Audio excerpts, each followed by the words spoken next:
Hello, good evening all. So we'll wait for couple of minutes and I'll see कितने और लोग join करते हैं.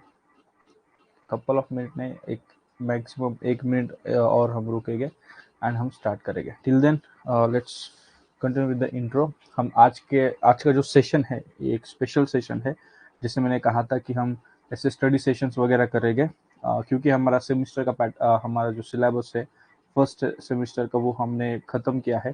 So that is the reason why हमारे पास time है. सो I thought कि ये सेशन आज करते हैं. अगेन ये सैटरडे भी है तो स्पेशल सैटरडे सेशन, हमारे संडे क्लासेस नहीं होते हैं. ठीक है. So that is the reason why हम ये सेशन कर रहे हैं. अब क्या है ना कि स्टडी कैसे करें, या फिर जब आपने एडमिशन लिया नर्सिंग में तो कई सारी चीज़ें हैं. आप सोचते हो जॉब के बारे में, आप सोचते हो करियर के बारे में, आप सोचते हो कि मुझे आगे ये करना है, मुझे वो करना है. एवरीथिंग इज प्लान, या फिर एवरीथिंग इज लाइक ड्रीम्ड और इमेजिन. हर एक चीज़ के बारे में आप इमेजिन करते हो. बट अब क्या है, अब पहले मुझे बताइए, एम आई ऑडिबल और नॉट, वो चीज़ मुझे क्लियर करिए. अच्छे से आवाज़ आ रही है या नहीं, वो एक बार बताइए. ओके, बीच में आप कमेंट करके बताइए. ठीक है. तो ये सब कुछ प्लान्स होते हैं, ये सब कुछ ड्रीम होता है. ये आपका आगे जाने मतलब फ्यूचर प्लान आप करके रखते हो. ठीक है. अब क्या है, अभी आपने एडमिशन लिया है. अब एडमिशन लेने के बाद अ, ये दो पॉइंट्स है, राइट. यहाँ पर एक एक ऐसा सेशन है जहाँ पर आप करियर के बारे में सोच रहे हो, और फिर उसके बाद आगे जाके एक ऐसा पॉइंट है जहाँ पर आपने वो करियर चूज किया है और आप पढ़ाई कर रहे हो. एंड क्यों? ताकि आप यहाँ पर ऐसा कुछ बने, या फिर आप ऐसा कुछ करो जहाँ से आप मतलब आपकी जो लाइफ है वो सेट हो जाए. ठीक है. तो ये तो आपका जो फेज था वो खत्म हो गया है. अभी फिलहाल आप इस फेज में हो अगले 4 साल के लिए. एंड इस फेज, यहाँ से यहाँ तक की जो जर्नी रहेगी, ये 4 साल की जर्नी, ये बहुत ही इम्पोर्टेंट, बहुत ज़बरदस्त जर्नी होने वाली है. अब इसमें कई सारी चीज़ें हैं, उसमें से एक इम्पोर्टेंट पॉइंट है, वो है एकेडमिक्स. अब ये एकेडमिक्स अगर आपके स्ट्रांग रहेंगे, यानी कि जो हम नर्सिंग में सीखने वाले हैं, अगर वो आपका स्ट्रांग रहेगा तो नॉलेज बढ़ेगा. एंड अपने एक्सपीरियंस के बेसिस पर, और जो भी बुक्स मैंने पढ़े हैं, जो भी केस स्टडीज मैंने देखी है, उसके बेसिस पर मैं बता दूं आपको कि जिस इंसान में नॉलेज होता है उसमें अंडरस्टैंडिंग, उसके बाद डिसीजन मेकिंग,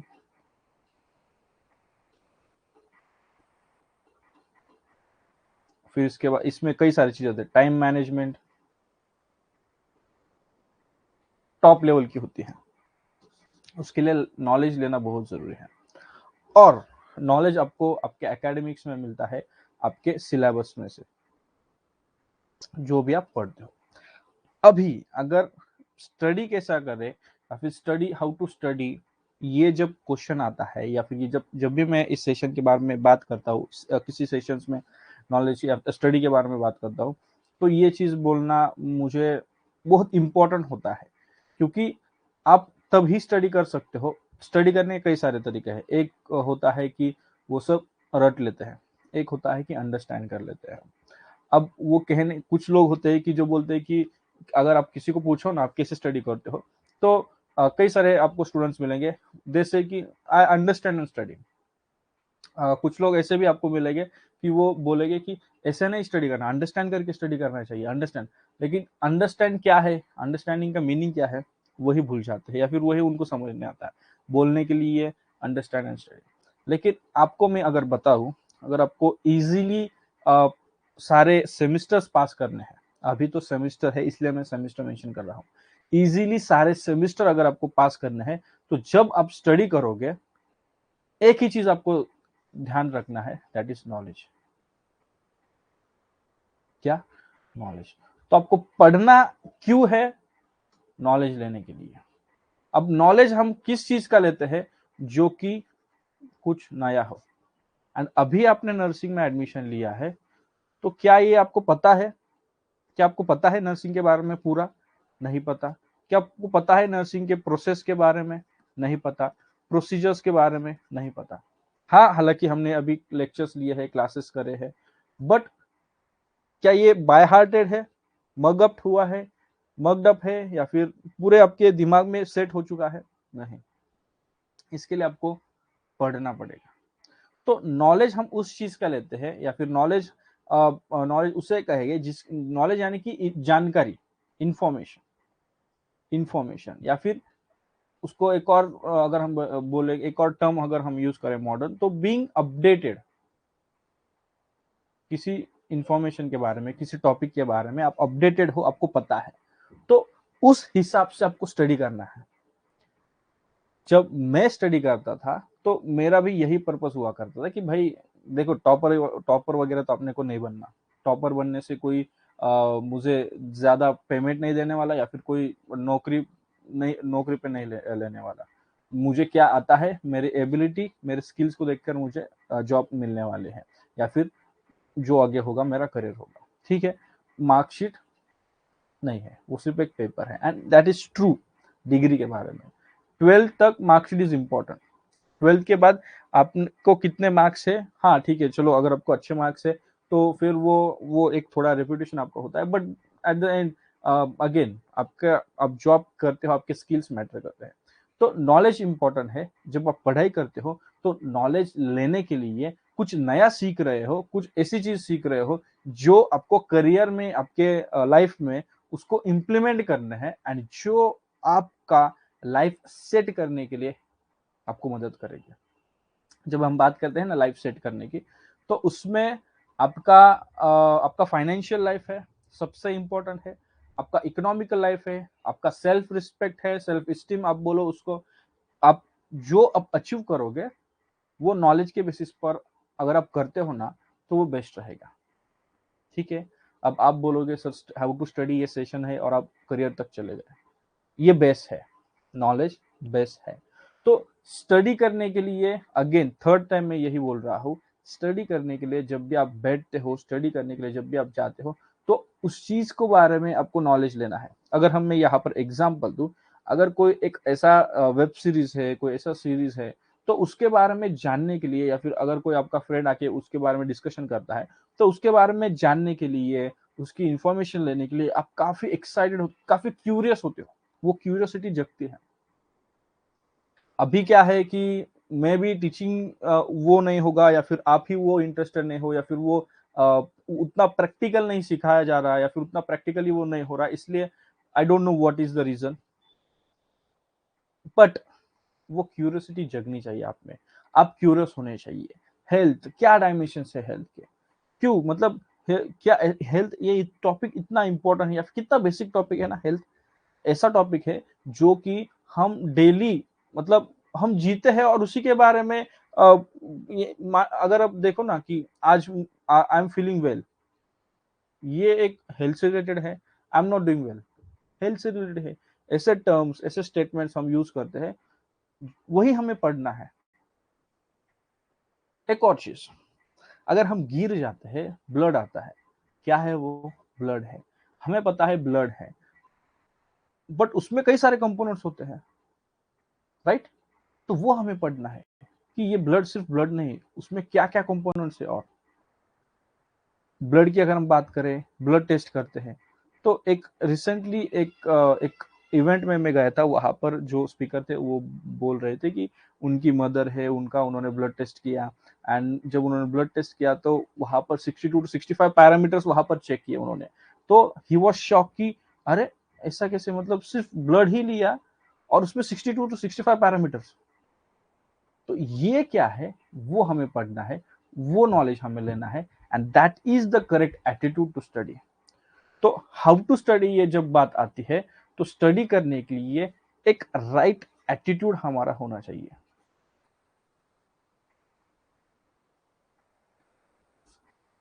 ठीक है, फर्स्ट थिंग।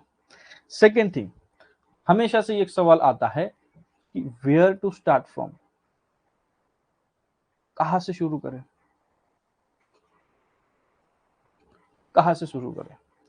अब आपको जब भी एडवाइस की बात हम करें तो जब जहां से भी आपको एडवाइस मिलती है या फिर जहां जिनको भी आप पूछते हो, तो आपको एक तो कई सारे एडवाइसेस मिलेंगे। एक ऐसी मिलेगी कि आप कहीं से भी स्टार्ट कर सकते हो, जो आपको अच्छा लगे,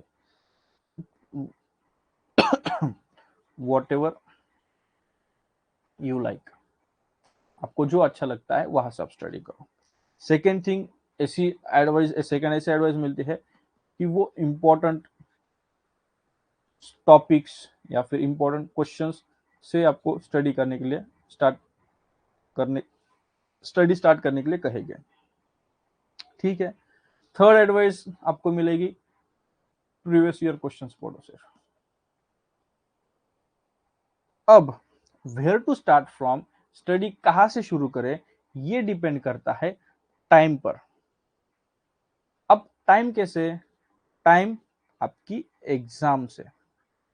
देखो मैंने पहले पॉइंट में क्या कहा था, स्टडी हमें नॉलेज के लिए लेना है, ठीक है, नॉलेज के लिए हमें पढ़ना है, ठीक है, बट वो नॉलेज हमारा टेस्ट कहां पर होगा, एग्जाम पर। अगर मैंने आपको आज बताया कि ये पर्टिकुलर कंट्री में ये पर्टिकुलर ऐसे ऐसे लोग हैं, उनका ये है, मतलब एक पूरा मैंने केस स्टडी आपको पढ़ के बताया, अब उससे आपको नॉलेज मिला, ठीक है, लेकिन आपको समझ में कितना आया या फिर आप कितना मतलब आप कितना जानकारी आपको मिली है, कितना आप जान रहे हो, ये मुझे कैसे पता चलेगा, व्हेन आई टेस्ट यू, जब मैं आपको क्वेश्चन पूछूंगा।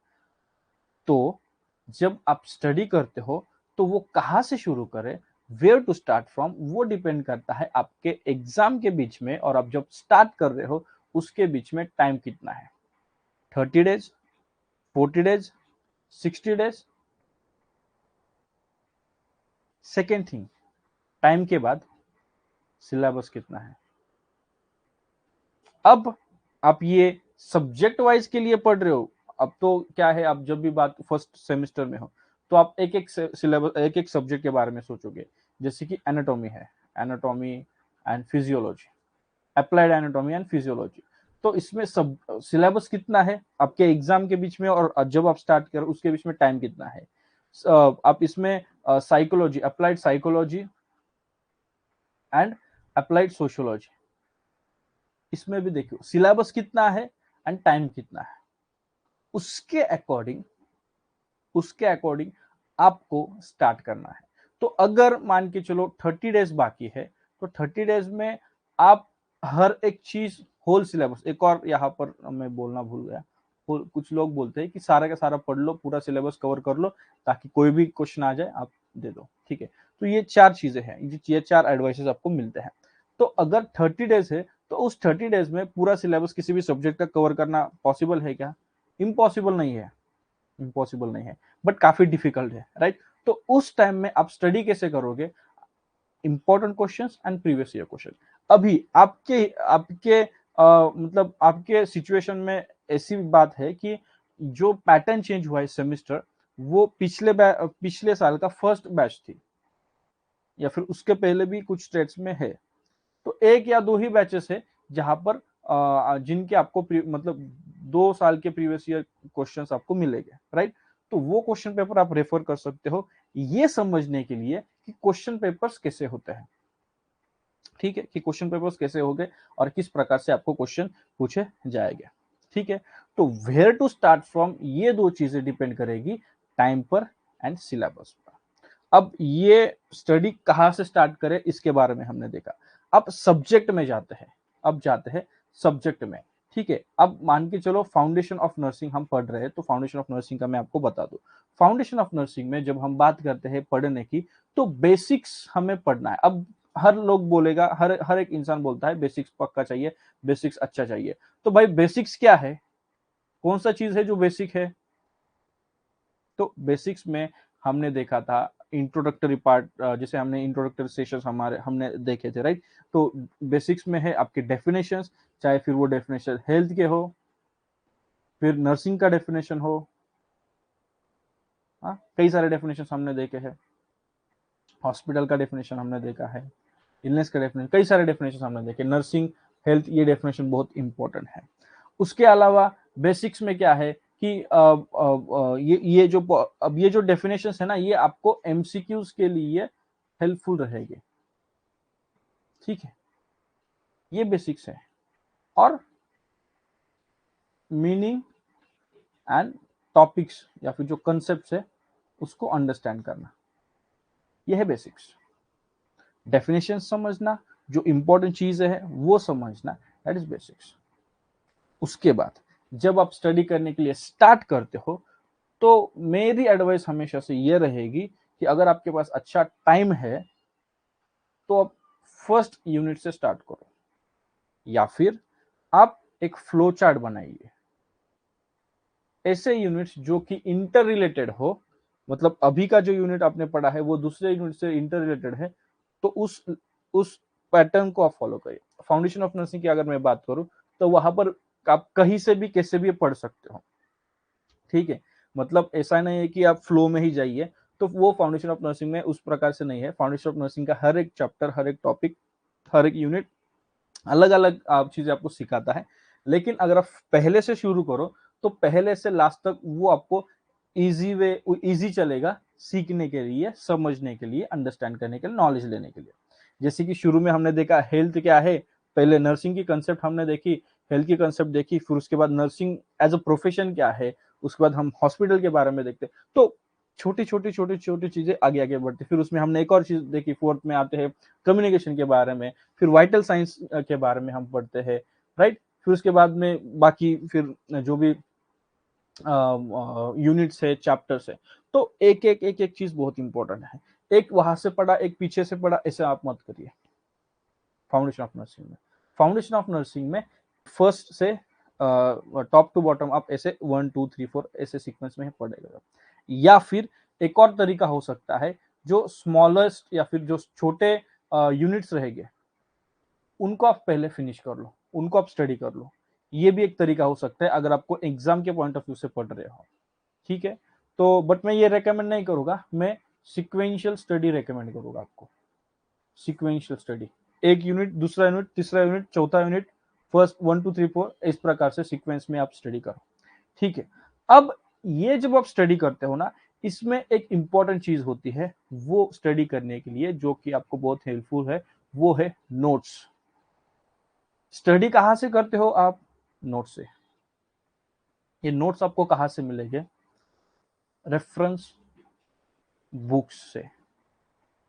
और ये रेफरेंस बुक कौन सी यूज करें?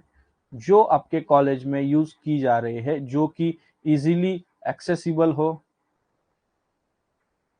आपके लिए अवेलेबल हो, आप चाहो वो रीड कर सकते हो, और कॉस्ट फ्रेंडली हो, ठीक है।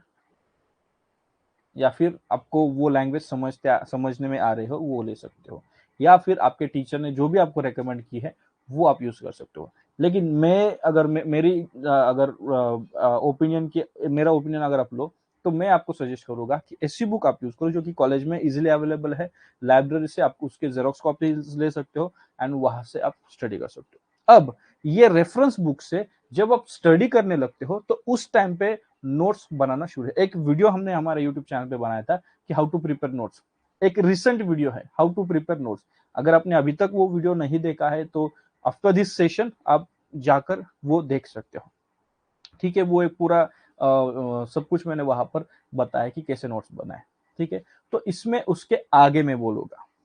अब मान के चलो एक पैराग्राफ आप पढ़ रहे हो, एक अगर एक टॉपिक हम ले कम्युनिकेशन, ठीक है।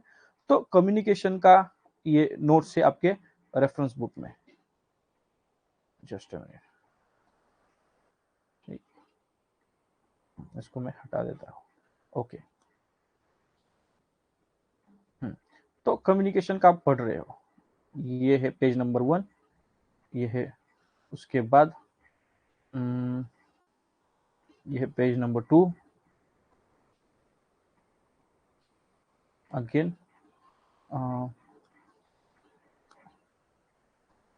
ये पेज नंबर 3, ठीक है। ये 3 पेजेस हुए।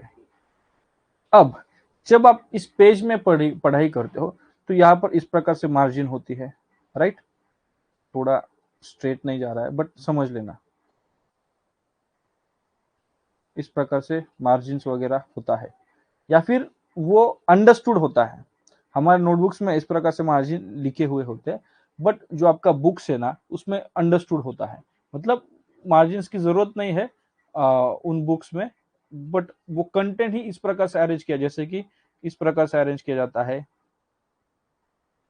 दो साइड में अरेंज किया जाता है कुछ बुक्स में, और कुछ काफी कम बुक्स है जहां पर एक ही लेवल से अरेंज किया जाएगा, मतलब कि ऐसे पूरी स्ट्रेट लाइन में ऐसा नहीं होता।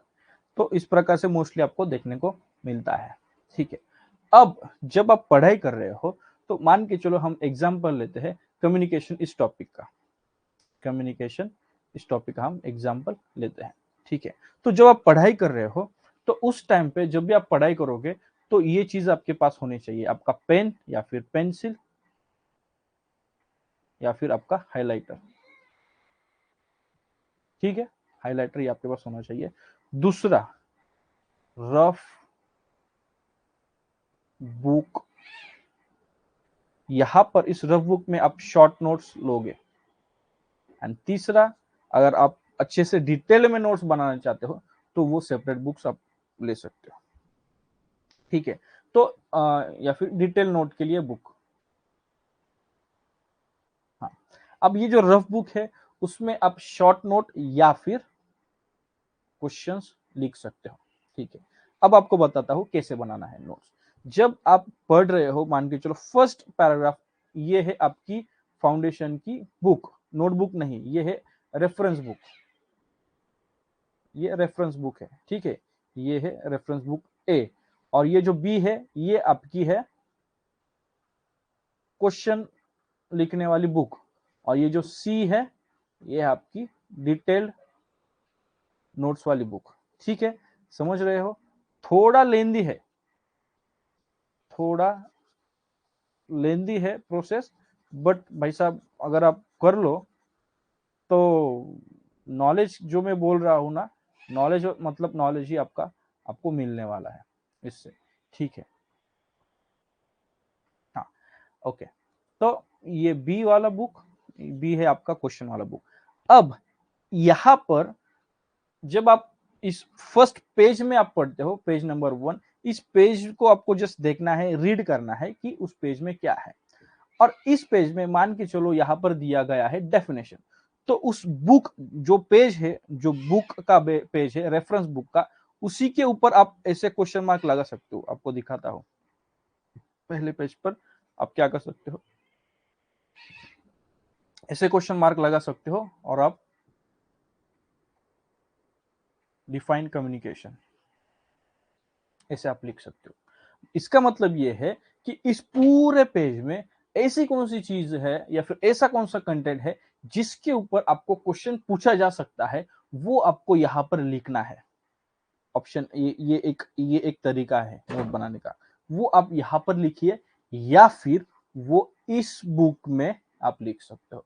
तो जब इस सेकेंड बुक यानी कि क्वेश्चन वाला बुक है वहां पर अगर आप लिखते हो तो आप थोड़ा डिटेल लिखिए कि इस पेज नंबर पे ये क्वेश्चन है, इस पेज नंबर के ये क्वेश्चन है, इस प्रकार से लिखो। वो जब आप क्वेश्चन वाली बुक पे आप लिखोगे तो जैसे कि पेज नंबर 32 क्वेश्चंस, फिर लिखिए 1, question number 1, question number 2, question number 3। इसको आप और सेपरेट कर सकते हो, एमसीक्यूज को अलग या फिर शॉर्ट नोट्स को अलग, ठीक है। एमसीक्यूज के लिए बहुत लिखना पड़ेगा आपको, उसकी जरूरत नहीं है। एमसीक्यूज के लिए आप यहां पर ही हाईलाइट करिए, ठीक है। अब जो पहला मेथड में बोल रहा था यहां पर मार्जिन पे लिखना, तो जो भी आप जिस कलर का मार्कर, जिस कलर का पेन या फिर मान के चलो यहां पर अगर मैं पेंसिल से लिखा है तो यहां पर वो क्वेश्चन का आंसर, इस क्वेश्चन का आंसर इस पूरे पेज में कहां पर है, वो लाइन को आपको उसी कलर के पेन से अंडरलाइन करना है, ठीक है। अब या फिर ये एक तरीका है।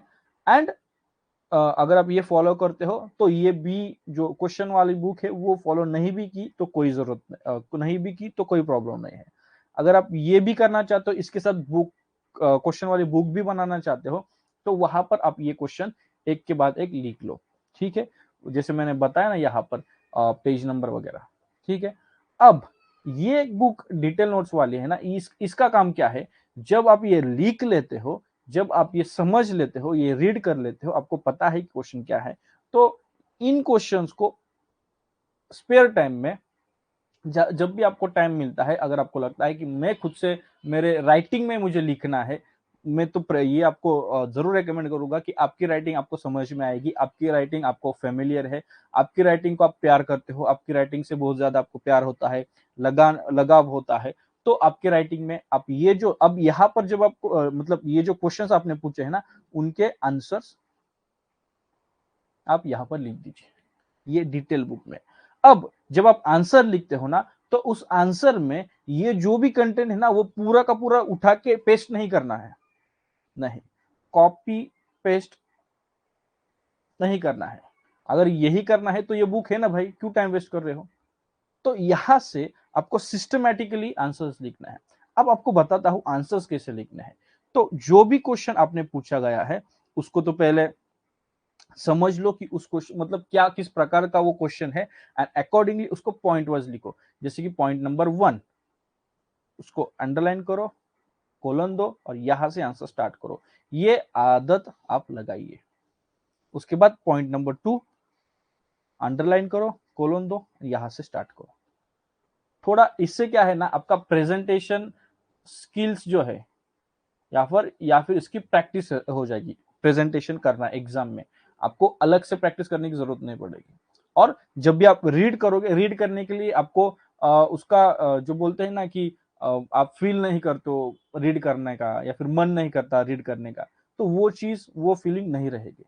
जब भी आप देखोगे आपको प्रसन्न लगेगा, आपको अच्छा लगेगा, अच्छे राइटिंग में लिखा है। और यहाँ पर हाईलाइट वगैरह करने की कोई जरूरत नहीं है। यहाँ पर आप छोटे टॉपिक्स, इंपॉर्टेंट टॉपिक्स लिखो और जो टू द पॉइंट लिखो। यहाँ पर बहुत बड़ा लिखने की जरूरत नहीं है, आप शॉर्ट में भी लिख सकते हो, कोई जरूरत नहीं। बट ये जो क्वेश्चन है ना, उसका आंसर आपको अच्छे से लिखना है। ठीक है, ये इस प्रकार से आपको नोट्स बनाने हैं। फर्स्ट जो रीड करोगे आप, वहां पर आप क्वेश्चन बनाइए, क्वेश्चन सेपरेटली आप लिख दो एंड आंसर्स लिख लो। अब ये जो तरीका है ना नोट्स बनाने का, यही तरीका है, ये नोट्स कहो या फिर ये स्टडी करने का तरीका है। जब भी आप नेक्स्ट टाइम रीड करने जाते हो, ये ही बुक आप यूज करने वाले हो, राइट। तो वही बुक जब आप रीड करोगे, तो जब आप ओपन करोगे ना कि भाई, तो आपको समझ में आएगा कि इस पेज पे आपको कौन सा टॉपिक रीड करना है। एग्जाम के टाइम पर या फिर एग्जाम के 10 दिन पहले आपको बैठ के सब कुछ रीड करने की जरूरत नहीं पड़ेगी, क्योंकि एक रीडिंग ऑलरेडी आपकी हो चुकी है, दूसरी चीज आपने क्वेश्चंस बनाए हैं, तीसरी चीज आपने उनके आंसर्स लिख दिए हैं। 3 बार वॉश होके आ रहे हो आप, राइट। 3 बार वो चीज आपके नजरों के सामने से आपको आपके माइंड में जा रही है, आपके आंखों के सामने से जा रही है, तो वो चीज कहीं ना कहीं कुछ ना कुछ आपके माइंड में, मेमोरी में स्टक हो जाते हैं। ठीक है, अब जब आप एग्जाम के पॉइंट ऑफ व्यू से पढ़ने की स्टार्ट करोगे, या फिर 10 दिन पहले, 8 दिन पहले, 2 दिन पहले एग्जाम के लिए जब आप रिवीजन करने जाते हो, तो जब आप ये रेफरेंस बुक खोलते हो, तो आपको उस पेज में जो ऊपर क्वेश्चन दिया है वही रीड करना है, वही रीड करना है। या फिर आप ऐसे भी स्टार्ट कर सकते हो कि सिर्फ क्वेश्चन लिखे, जैसे कि यहां पर आप लिखोगे ना यूनिट नंबर 1, तो उसका चैप्टर जो भी होगा और उसके क्वेश्चंस क्या है वही रीड करो। या फिर आप समझ लोगे कि यूनिट नंबर 1 में मुझे क्या अब मैं किस प्रकार से स्टडी करता था। तो जैसे ये बुक है मेरे क्वेश्चन की, तो वो जो भी क्वेश्चन है वो मेरे सारे लिस्टेड हैं। तो वो क्वेश्चंस में पढ़ता था कि चलो यूनिट नंबर 1 है ना, तो इसमें मुझे क्या पढ़ना है, तो चलो ये यूनिट है हेल्थ। हेल्थ क्या है, हेल्थ मुझे पता है क्या, हाँ हेल्थ की definition, health state of, okay. Dimensions, dimensions क्या है, डायमेंशंस में क्वेश्चन आ सकता है, तो डायमेंशंस कौन से कितने होते हैं, चलो ये है। डिटरमिनेंट्स, हाँ चलो मुझे पता है। इस प्रकार से मैं स्टडी करता था, या फिर खुद का इवेल्युएट करता था, या फिर प्लान बनाता था। तो इसमें क्या रहेगा, जब आप क्वेश्चंस भी पढ़ोगे ना कि भाई आपको उसके बारे में नॉलेज है या नहीं, ये आपको समझ में आएगा। एंड अगर वो एक प्रोसेस है, ये थोड़ा अंडरस्टैंड होने में या फिर ये करने में थोड़ा टाइम लगेगा, डाइजेस्ट होने में टाइम लगेगा, लेकिन ये फॉलो किए तो नॉलेज भी बढ़ेगा एंड पासिंग का तो फिर आप वो तो पासिंग के भी ऊपर आप डिस्टिंक्शन तक चले जाओगे, ठीक है। तो ये चीज होगी एंड उसके बाद आप फिर डिटेल में आपके राइटिंग से पढ़ोगे या फिर आपके राइटिंग में जो जो क्वेश्चन एंड आंसर फॉर्मेट में आपने लिखा है, तो अगेन थर्ड रिवीजन। एक ही टाइम पे आपका 3 रीडिंग भी होती है, एक ही टाइम पे 3 रिवीजन भी होते हैं। ये है ओरिजिनल 3R या फिर RRR बोलो। फर्स्ट टाइम रीड कर रहे हो आप, एक फर्स्ट रीडिंग, ये रही सेकेंड रीडिंग, और यहाँ पर थर्ड रीडिंग हो रही है। तो ये रीडिंग एंड राइटिंग भी हो रही है, रीडिंग एंड अंडरस्टैंडिंग हो रही है। यहाँ पर अंडरस्टैंड हो रहा है कि आपको इसमें क्या है, प्लानिंग हो रही है, रीडिंग एंड प्लानिंग। यहाँ पर रीडिंग एंड अंडरस्टैंडिंग के कौन से क्वेश्चन वो ठीक से समझ लेना, एंड यहाँ पर रीडिंग राइटिंग। तो ये जब इतने सारे आपके सेंसरी ऑर्गन्स इन्वॉल्व होते हैं ना किसी चीज में, तो आपका ब्रेन बहुत शातिर बन जाता है, पॉलिश होता है, एंड जब आपका ब्रेन पॉलिश होता है, बस आप चमकने लगते हो। एंड वही चीज सेम आपको एग्जाम में लिखना है। प्रॉब्लम क्या होता है स्टूडेंट्स का, एग्जाम में वो ये बुक में क्या दिया है ना, रेफरेंस बुक में वो लिखते हैं भाई, वो उनको पता है। एग्जाम में वो चाहिए होता है जो आपको पता है, जो आपने सीखा है। इसलिए मैंने पहले क्या मेंशन किया था, नॉलेज। तो एग्जाम क्यों होते हैं, नॉलेज टेस्ट करने के लिए होते हैं, एंड नर्सिंग में वही चाहिए, आपको क्या समझ में आया है। एक चीज आपने देखी होगी, अगर आप नर्सिंग में हो तो एक चीज आपने सुनी होगी आपके सीनियर से कि इतने पेजेस लिखो, उतने पेजेस लिखो। वही इंसान उतने पेजेस लिख सकता है जिसको उस पर्टिकुलर चीज के बारे में नॉलेज है। अगर आप पढ़ाई की है ना आपने, अगर 5 लाइन है, अगर आपने पढ़ाई की है ना, बस आप वही 5 लाइन रट के आते हो, वही 5 लाइन आप लिख देते हो। बट अगर आप उसके बारे में अच्छे से समझना है, या फिर अगर अपने वो पर्टिकुलर 5 पॉइंट है वो अगर आपने समझ लिए है, अंडरस्टैंड कर लिया है, उसके बारे में आपको नॉलेज है ना, तो जो एक्सप्लेनेशन चलेगा उसमें कुछ भी नहीं, ऐसा कुछ भी नहीं, कुछ भी आके लिखो, हाँ, रेलिवेंट एक्सप्लेनेशन जो होगा उसमें 2 पेजेस 2.5 पेजेस लगते हैं। इस प्रकार से आपके जो पेजेस है वो भी जाएंगे। अब पासिंग का अगर हम देखें तो वो हम किसी और वीडियो में देखेंगे, लेकिन ये है एक तरीका स्टडी करने का। यही फिर आप ये अगेन मैंने जैसे कहा, आप ये रीड कर सकते हो, आप ये रीड कर सकते हो, आप ये रीड कर सकते हो। ये अंडरस्टैंडिंग के लिए आपको हेल्पफुल रहेगा, ये पूरी तरीके से वेरीफाई करने के लिए। यहाँ पर ब्लू टिक आपको मिल जाती है, डबल टिक मिल जाती है, यहाँ से मैसेज जो है वो यहाँ पर टाइप होता है, यहाँ पर डिलीवर होता है, एंड यहाँ पर सीन होता है। एंड ये जब आप आगे पास ऑन करते हो एग्जाम में, तो वहां पर PASS एग्जाम के रिजल्ट्स में आता है। तो अगर आपको नॉलेज, अगर आपको आपका करियर बड़ा बनाना है, अच्छा बनाना है, तो इस स्टेज में जो चीजें मैंने अभी बताई वो फॉलो करना जरूरी है। आपके एकेडमिक्स में नॉलेज लेना जरूरी है, अंडरस्टैंडिंग चीजों, कंसेप्ट को, बेसिक कंसेप्ट को अंडरस्टैंड करके रीड करना विथ राइट एटीट्यूड, एंड कहाँ से शुरू करें वो समझ के आपका टाइम सिलेबस मैनेज करके अगर आप स्टडी करना स्टार्ट कर लेते हो बेसिक्स से एंड नोट्स बनाते हो, तो नोट मेकिंग जो प्रोसेस है एक्चुअली वही प्रोसेस है स्टडीइंग की। कुछ लोगों का होता है कि रेफरेंस बुक लेंगे एंड वही से स्टडी कर लेंगे, हर एक की एबिलिटी डिफरेंट होती है। तो अगर एक इंडिविजुअल, अगर आपको होता है कि रेफरेंस बुक से जस्ट रीड करके स्टडी आपकी याद रहता है जो भी पढ़ा है, ठीक है, आप वही उस प्रकार से पढ़ो। लेकिन अगर आपको और इम्पैक्ट स्टडी चाहिए, इफेक्टिव स्टडी चाहिए, तो ये तरीका एक तरीका रहेगा। मेरा ये कहना नहीं है कि यही फॉलो करो, नहीं, आपका जो भी हो सकता है, आपको जो भी अच्छा लगेगा वो आप करिए, बट ये एक तरीका है जो कि आप यूज कर सकते हो। यस, ये लेंदी तरीका है। Good things take time, good thing takes time, okay. तो अच्छी चीजों को या फिर बेटर चीजों को, बेस्ट चीजों के लिए समय लगता है। दैट इज हाउ आपका बेसिक या फिर दैट इज हाउ आपका प्रिपरेशन होना चाहिए। जब हम बात करते हैं ना एग्जाम में टॉप करने की, तो 2 P's याद रखिए। एक P है प्रिपरेशन वाला, एंड दूसरा पी है प्रेजेंटेशन वाला। आज हमने इस पी के बारे में देखा है और थोड़ा हमने देखा है, थोड़ा इंट्रोडक्टरी हमने देखा है प्रिपरेशन वाले पी के बारे में। इसके बारे में हम किसी और अगेन सेशन में हम बात करेंगे। अब यहां तक हमने देखा है, या फिर यहां तक जो अभी तक हमने जो सीखा है ना, उसके बेसिस पर इतना हमने मतलब अभी तक हमारा जो सिलेबस हमने देखा है उसके बेसिस पर इतनी जानकारी हमें होनी जरूरी थी, इसलिए हमने यही तक आज के क्लास में, आज के इस सेशन में देखा है। Now this is your time. अगर आपको ये जो भी चीजें हमने देखी है, अभी आपके लिए अच्छा रहेगा कि क्लास जो है वो रिकॉर्डेड रहेगा, तो आप फिर से देख सकते हो। अगर पॉसिबल हुआ तो मैं इस चीज को यूट्यूब पे भी डालूंगा, तो आई डोंट नो, अगर रिकॉर्डेड आप देख रहे हो तो अगेन ये आपके लिए अच्छी टेक्निक है। आई डोंट थिंक सो कि यस, ये डेफिनेटली आपको हेल्प करेगा। So now this is your time. अगर आपको कोई डाउट है इस चीज के रिलेटेड, स्टडी के बारे में, ये जो भी बताया उसके बारे में हो, या फिर अपार्ट फ्रॉम दैट दूसरी चीज अबाउट स्टडी, तो आप यहाँ पर पूछ सकते हो। ठीक है, this is your time.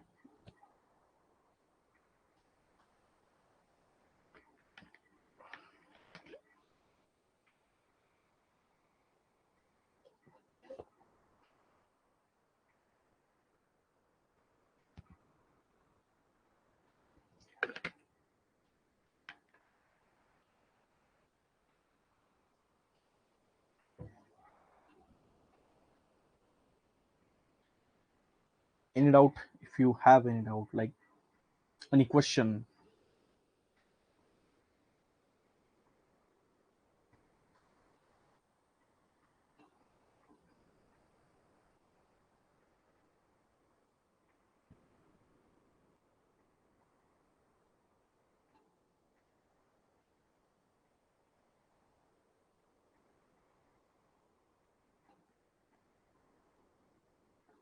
Anatomy,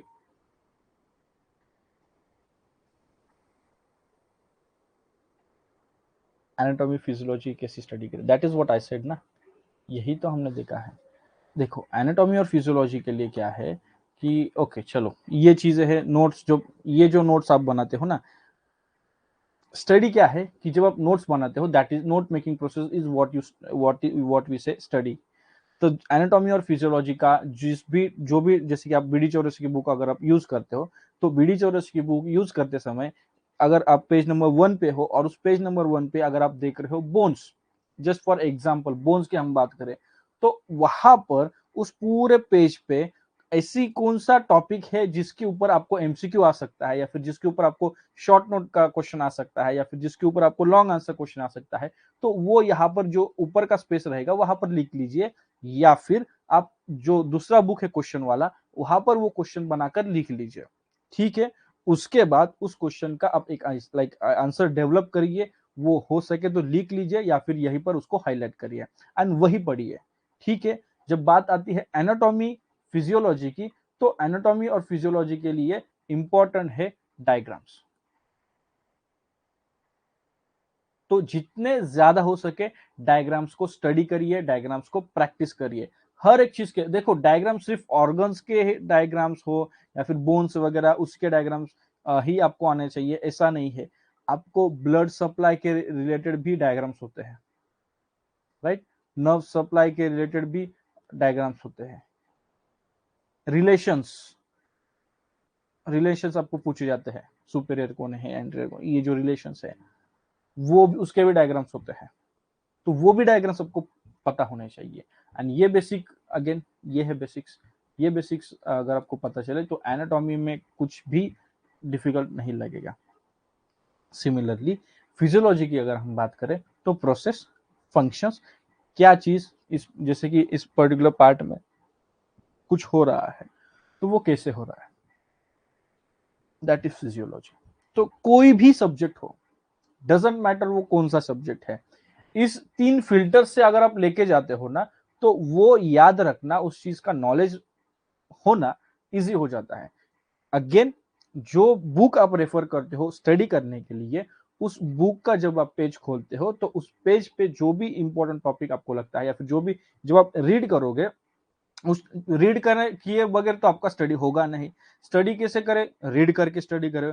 जब आप रीड करते हो उसी टाइम पे आप प्रिपेयर करो एग्जाम के पॉइंट ऑफ व्यू से, नॉलेज लेने के पॉइंट ऑफ व्यू से। जब आप प्रिपेयर कर रहे हो तो ये ऐसे क्वेश्चंस बनाइए। एग्जाम में क्या आता है? क्वेश्चन आते हैं या फिर आंसर आते हैं? क्वेश्चन आते हैं। तो क्वेश्चंस ऐसे बनाइए, हाईलाइट करिए, याद रखने के लिए शॉर्टकट्स बनाइए, डायग्राम्स सेपरेटली लिख लीजिए। यहाँ पर कोई डायग्राम अगर एनाटॉमी की आपको लगती है इंपॉर्टेंट, लगती नहीं डायग्राम्स, हर एक डायग्राम इंपॉर्टेंट है, उसको डबल ऐसे कुछ कर लीजिए और उसको बाद में प्रैक्टिस कर लीजिए। एनाटॉमी में क्वेश्चंस के तो आप बनाइए ही बनाइए, सेपरेट डायग्राम्स प्रैक्टिस करिए। हमने जब हम फर्स्ट ईयर में थे तो हम मेरे बैच में उस टाइम पे 14 या 16 कुछ स्टूडेंट्स थे, बाद में कम हो गए, तो हम 10 लड़के थे, हम हॉस्टल पे रहते थे। तो हमने अराउंड 40 to 45 समथिंग डायग्राम्स थे एनाटॉमी के, वो हमने हमारे 10 लोगों में डिवाइड कर लिए थे और हर एक ने पर्टिकुलर 3-4 डायग्राम्स ड्रॉ करनी है। इस ऐसे टोटल हमने ये टोटल 40-45 जो भी डायग्राम्स थे ना, वो हमने कवर कर लिए थे और वो सारे के सारे डायग्राम्स हमारे हॉस्टल का एक हॉल था, वहां पर हमने पेस्ट कर लिए थे। तो इससे क्या हुआ, जब भी हम जाते थे वो एक्सपोजर हम मतलब वो डायग्राम्स हमारे सामने थे, नजर के सामने थे, तो वो हमें इजी होता था। इस प्रकार से आप कलेक्टिवली स्टडी कर सकते हो, इस प्रकार से आप इंडिविजुअली स्टडी कर सकते हो। ठीक है, तो that is how you study anatomy. सिर्फ सर वो pages are write in paper.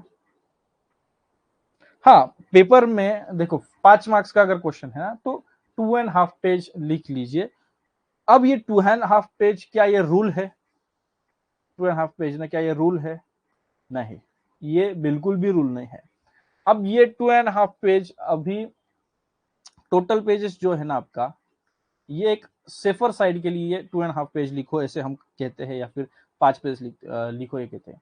तो आपका जो आंसर शीट होता है, आंसर बुक होती है, उसके टोटल पेजेस है मान के चलो 40, और आपका पूरा जो एग्जाम है वो होता है 75 मार्क्स का। तो इसको इससे हमने इस चीज को 75 मार्क्स को हमने 40 पेज से डिवाइड किया, ताकि एक पेज में कितना मार्क आएगा, तो उसको डिवाइड करके 5 मार्क्स के लिए हमें कितने पेजेस लिखने चाहिए, तो वो आंसर कैलकुलेशन आता है 2.5 पेजेस, यानी कि 2.5 पेज। तो इसलिए हम कहते हैं कि 2.5 पेजेस लिखो, just to be on a safer side. But अब 5 मार्क के लिए क्वेश्चन ऐसा तो नहीं पूछा जाएगा जिसमें 5 लाइंस में आंसर खत्म हो गए। और प्रोफेशनल नर्सिंग एक प्रोफेशनल ग्रेजुएशन डिग्री कोर्स है, तो इसमें 10वीं 12वीं जैसे 2 लाइन 5 लाइन 10 लाइन या फिर एक पेज से कुछ नहीं होता। इसको इसमें अब जैसे मैंने बताया ना, आपको पूरा अच्छे से एक्सप्लेन करना पड़ता है, जो आपको समझ में आया है, अंडरस्टैंड हुआ है।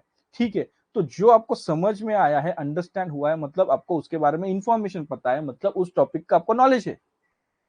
अगर आपको उस टॉपिक का पर्टिकुलर नॉलेज है, इंफॉर्मेशन है, पता है, समझ में आया है, तो ही आप लिख सकते हो इतना। इसलिए आपको क्या करना है, सिंपल प्रोसेस मैंने बताई कि वो आप नोट्स बनाते टाइम पर ही वो एक स्टडी पैटर्न डेवलप करिए कि notes banana he is a study. Notes banana, frame करना, यहाँ पर बहुत कुछ याद हो जाता है, बहुत कुछ।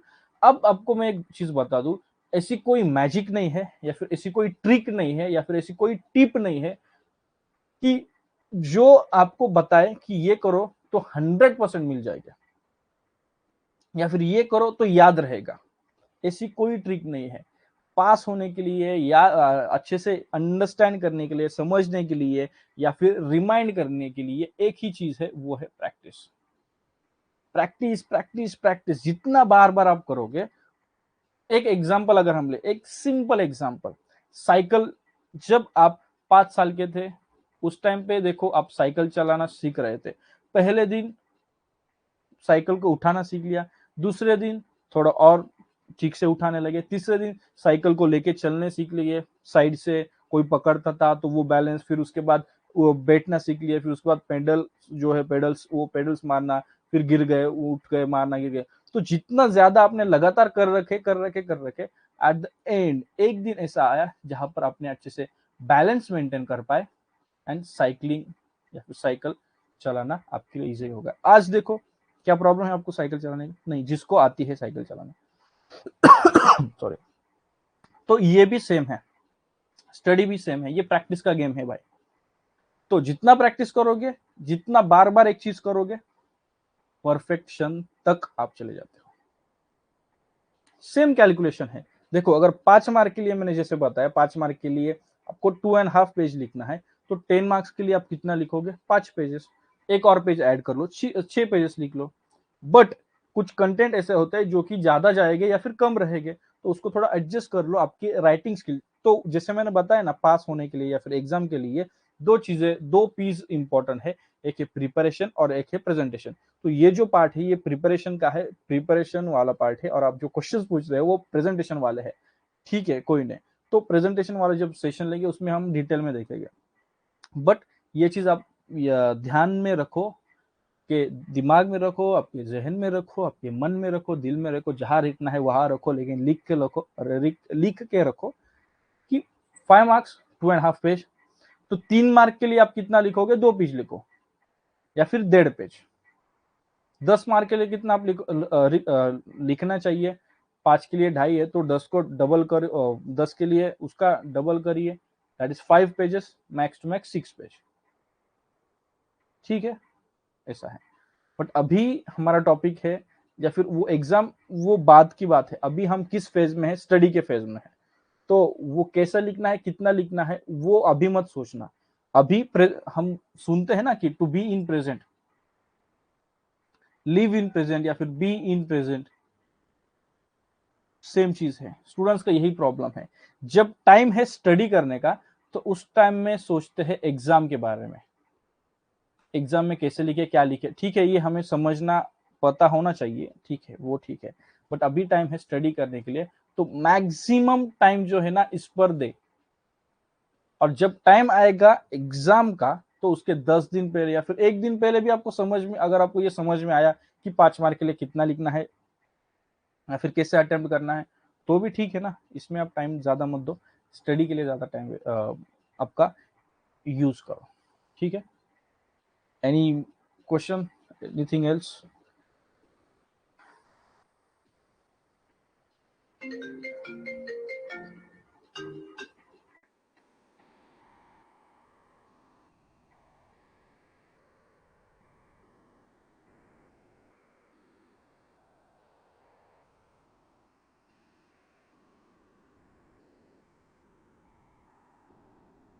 ओके, सो हाँ ठीक है। सो आई होप ये जो सेशन था वो आपके लिए हेल्पफुल था। अब ये इसमें कुछ ऐसी चीजें है ना जो समझना इंपॉर्टेंट है, आपको समझना इंपॉर्टेंट है, या फिर समझ मतलब अंडरस्टैंडिंग के लिए इंपॉर्टेंट है, ये आपको अंडरस्टैंड करना है। तो एक बार फिर से ये सेशन आप रिकॉर्डेड देख लीजिए, जब ये रिकॉर्डेड जाएगा तो ठीक से देख लीजिए, क्योंकि ये बहुत जरूरी है।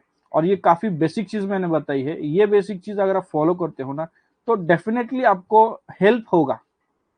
मैं ये नहीं कहूंगा, या फिर ये मतलब ये नहीं कह सकते हम कि आपको 100% आप पास हो गए, नहीं। ये मेथड भी फॉलो अप करते हो तो वो डिपेंड करेगा आप कितने कमिटेड हो उसके लिए, और quality, at the end quality matters. तो कितना क्वालिटेटिव स्टडी आपका होता है, क्वांटिटेटिव स्टडी क्वालिटेटिव स्टडी होता है, तो क्वालिटेटिव स्टडी करना इंपॉर्टेंट है, कितना क्वालिटी स्टडी आप करते हो और कितना आप गेन कर पाते हो। ये जो है ना एक सिंपल टेक्निक है या फिर एक सिंपल प्रोसेस है। बस जो आप पढ़ रहे हो उसको क्वेश्चन निकाल लो, क्योंकि एग्जाम में क्वेश्चंस आते हैं, वही क्वेश्चंस को आप रीड कर लो, सिंपल शॉर्ट हो जाता है। लेकिन अगर आपको और एक मतलब पूरी ये चाहिए, तो स्टडी सेशंस के स्टडी के रिगार्डिंग काफी सेशंस हो गए हमारे, ये तो पहला सेशन था। तो हर एक सेशन में अलग अलग चीज मैं बताऊंगा। ये मैंने आई थिंक मेरे पूरे यूट्यूब के करियर में मैंने कहीं पर नहीं शेयर की, या फिर हमारे जब से हम क्लासेस ले रहे ऑफलाइन भी, मैंने किसी भी इवेंट में या फिर किसी भी कॉलेज में, जब भी हमारे जब भी जहाँ पर मैं सेशंस लेने गया हूँ, या फिर किसी को जब किसी ने क्वेश्चन पूछा, वहां पर भी मैंने ये मुझे तो नहीं याद कि मैंने कहाँ पर ये कहीं पर भी ये शेयर किया। तो यू आर द वंस जहाँ जिसके साथ मैंने फर्स्ट टाइम शेयर किया, एंड ये कुछ चीजें हैं ना जो कि मैं यूज करता था। तो या that's it. So I hope this was helpful to you. अगर आपको पसंद आए तो जरूर ट्राई करिए इसको इम्प्लीमेंट करना, थोड़ा सा आप इसको अच्छे से ऑर्गेनाइज करिए, नोट डाउन करना है नोट डाउन कर सकते हैं, एंड उसको आप यूज कर सकते हैं आपके स्टडी में, एंड डेफिनेटली मुझे बताना कि वाज इट हेल्पफुल और not. And if you are watching on YouTube, अगर आप यूट्यूब पे देख रहे हो तो you can comment down in the comment box. I don't know, मैं श्योर नहीं हूँ कि ये यूट्यूब पे जाएगा या नहीं जाएगा, बट स्टिल अगर यूट्यूब पे जाता है, यूट्यूब पे कोई देखता है तो कैसे लगता है आपको और कौन सी चीज पसंद आती है आप बोल सकते हैं। ठीक है, so that's it in today's class. Next class हमारा होगा मंडे, जिसमें बाकी जो हमारा फर्स्ट एड वाला टॉपिक है वो आगे हम कंटिन्यू करेंगे। ठीक है, see you in the Monday's class. इसके अलावा अगेन आपके कुछ क्वेश्चंस रहे बाद में, अगर आप एग्जाम मतलब जब आप स्टडी कर रहे हो, स्टडी के टाइम पे अगर आपको कुछ क्वेश्चंस याद आते हैं तो आप हमारे ग्रुप पे मैसेज कर सकते हो। ठीक है, so see you guys, may God bless you, take care, bye bye.